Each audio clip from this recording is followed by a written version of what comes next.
Hello बच्चों, आज हम लोग भौतिक राशियों के प्रकार पढ़ेंगे और हम लोग देखेंगे कि भौतिक राशियों को दो भागों में बांटा जा सकता है। एक मूल राशियां यानी फंडामेंटल फिजिकल क्वांटिटी, दूसरी अन्य राशियां यानी अदर्स क्वांटिटी। और इसमें हम लोग आगे देखेंगे कि मात्रकों की पद्धति क्या है। इसमें हम लोग देखेंगे कि हम लोग मात्रकों की तीन पद्धति इस्तेमाल करते हैं। एमकेएस पद्धति, दूसरा सीजीएस पद्धति और तीसरा एफपीएस पद्धति। और फिर हम लोग देखेंगे कि आखिरकार एसआई पद्धति क्या है।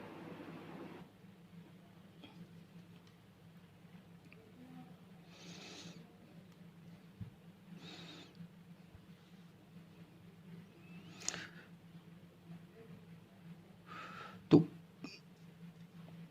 किसी भौतिक राशि के दो प्रकार होते हैं और इसमें हम लोग देखेंगे कि किसी भौतिक राशि के दो भाग होते हैं। एक आंकिक मान यानी न्यूमेरिकल वैल्यू, जिसे हम लोग n से डिनोट करेंगे।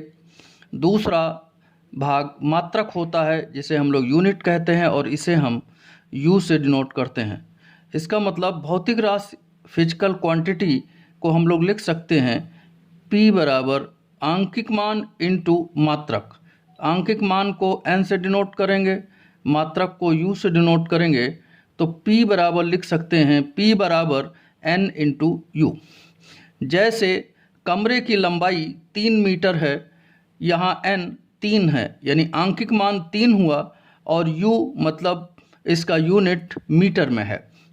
जैसे समय यानी टाइम ये है 4 घंटा, तो यहाँ n का मान 4 है, यानी आंकिक मान 4 है और मात्रक u बराबर घंटा है। यदि मात्रक बदलेगा तो आंकिक मान भी बदल जाएगा, इसलिए हम लोग लिख सकते हैं p बराबर n1 u1 बराबर n2 u2 बराबर n3 u3। जैसे घर से कॉलेज की दूरी यानी डिस्टेंस 1 किलोमीटर है, तो p बराबर हो गया 1 किलोमीटर। तो यहाँ पे हम लोग देखेंगे कि जब आंकिक मान 1 है तो मात्रक लंबाई का दूरी का किलोमीटर है। लेकिन अगर हम इसे मीटर में बदलें तो हम लिख सकते हैं 1000 मीटर। तो यहाँ पे हम लोग देखेंगे कि जब n2 1000 है तो यूनिट मीटर है। और इसी प्रकार अगर हम इसी दूरी को सेंटीमीटर में बदलें तो हम इसे लिख सकते हैं 1 लाख सेंटीमीटर, यानी n3 जब 1 लाख होगा तो u3 सेंटीमीटर में होगा। तो हम यहाँ पे देखते हैं कि मात्रक जिस हिसाब से छोटा होता जाता है, आंकिक मान उसी हिसाब से बड़ा होता जाता है। लेकिन जब मात्रक बड़ा होता है तो आंकिक मान छोटा होता है। अब हम लोग पढ़ेंगे भौतिक राशियों के प्रकार। तो भौतिक राशियाँ दो प्रकार की होती हैं। एक मूल राशियाँ यानी फंडामेंटल फिजिकल क्वांटिटी, दूसरा व्युत्पन्न राशियाँ या अन्य राशियाँ। इन्हें हम डेराइव्ड फिजिकल क्वांटिटी कहते हैं। अब हम लोग मूल राशियों के बारे में पढ़ेंगे। तो पहला मूल राशियाँ, तो 3 राशियाँ मूल राशियाँ मानी गई। पहला लंबाई यानी लेंथ, दूसरा द्रव्यमान यानी मास, तीसरा समय यानी टाइम। ये राशियाँ मूल राशियाँ कहलाती हैं क्योंकि ये पूर्ण रूप से स्वतंत्र हैं और एक राशि को दूसरी राशि में बदला नहीं जा सकता। जैसे हम ये नहीं कह सकते कि हमारी लंबाई 5 किलोग्राम है, क्योंकि आप देख रहे हो कि आंकिक मान तो 5 है, लेकिन यहाँ पर जो मात्रक हमने लगा रखा है वो द्रव्यमान का है। ठीक है, तो मूल राशियाँ 3 हो गई। पहला लंबाई यानी लेंथ, दूसरा द्रव्यमान यानी मास, तीसरा समय यानी टाइम। हर राशि का एक मात्रक होता है, तो उसी तरीके से इन मूल राशियों के मात्रक को मूल मात्रक यानी फंडामेंटल यूनिट कहते हैं।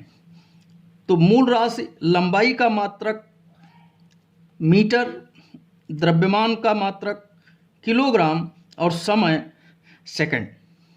यानी लंबाई मीटर में नापी गई है, द्रव्यमान किलोग्राम में नापा गया है और समय सेकंड में नापा गया है। अब हम लोग दूसरी तरह की राशियों के बारे में पढ़ेंगे जिन्हें हम लोग अन्य या व्युत्पन्न राशियां कहते हैं, यानी अदर और डेराइव्ड फिजिकल क्वांटिटी। मूल राशियों को छोड़कर बाकी सभी जो है अन्य राशियों में आती हैं। तो अन्य भौतिक राशियां मूल राशियों की सहायता से व्यक्त की जा सकती हैं, यानी हम ये कह सकते हैं कि अन्य भौतिक राशियां मूल राशियों के पदों में व्यक्त की जा सकती हैं और ये राशियां अन्य भौतिक राशियां कहलाती हैं। जैसे हम लोगों ने पढ़ा कि मूल 3 राशियां हैं, एक लंबाई, दूसरा द्रव्यमान, तीसरा समय। अब जैसे मान लिया हम चाल को देखेंगे, चाल यानी स्पीड, तो चाल का सूत्र होता है दूरी बटे समय, जहाँ पर दूरी एक लंबाई ही तो है, समय हो गया। इसका मतलब हम ये कह सकते हैं कि चाल को दूरी व समय के पद में व्यक्त कर सकते हैं। यानी कि अगर हम चाल निकालना चाहते हैं तो ऊपर तय की गई लंबाई रख दें, नीचे तय करने में लगा हुआ समय रख दें। अगर हम इसको भाग देंगे तो हमें चाल मिल जाएगी। इसी प्रकार अन्य उदाहरण हैं वेग, त्वरण, बल, कार्य आदि अन्य राशियां हैं, क्योंकि ये सभी मूल राशियों यानी लंबाई, द्रव्यमान और समय के पदों में व्यक्त की जा सकती हैं।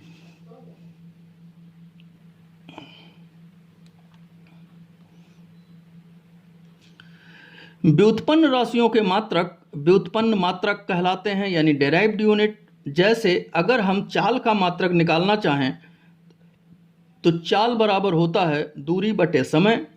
दूरी मतलब लंबाई, समय मतलब समय, और लंबाई हम लोग नापते हैं मीटर में, समय सेकंड में। तो चाल का मात्रक हो गया मीटर बटे सेकंड या मीटर पर सेकंड। इसी प्रकार अगर हम वेग का मात्रक निकालना चाहते हैं तो वेग बराबर होता है विस्थापन बटे समय, यानी डिस्प्लेसमेंट अपॉन टाइम। डिस्प्लेसमेंट यानी विस्थापन क्या है, ये एक लंबाई है एक निश्चित दिशा में, तो लंबाई बटे समय, लंबाई मीटर में और समय सेकंड में, यानी वेग का मात्रक होगा मीटर पर सेकंड। आगे अगर हम त्वरण का मात्रक निकालना चाहें तो त्वरण बराबर होता है delta we upon delta T, यानी वेग परिवर्तन बटे समयांतराल। वेग मीटर पर सेकंड में नापा जाता है और समयांतराल यानी समय सेकंड में, तो इसका मात्रक हो गया मीटर पर सेकंड स्क्वायर, यानी मीटर पर सेकंड स्क्वायर। इसी प्रकार बल यानी F बराबर ma होता है। m को हम kg में और a को हम मीटर पर सेकंड स्क्वायर में रखते हैं, तो बल का मात्रक हो गया kg मीटर पर सेकंड स्क्वायर, और इसी को हम न्यूटन कहते हैं।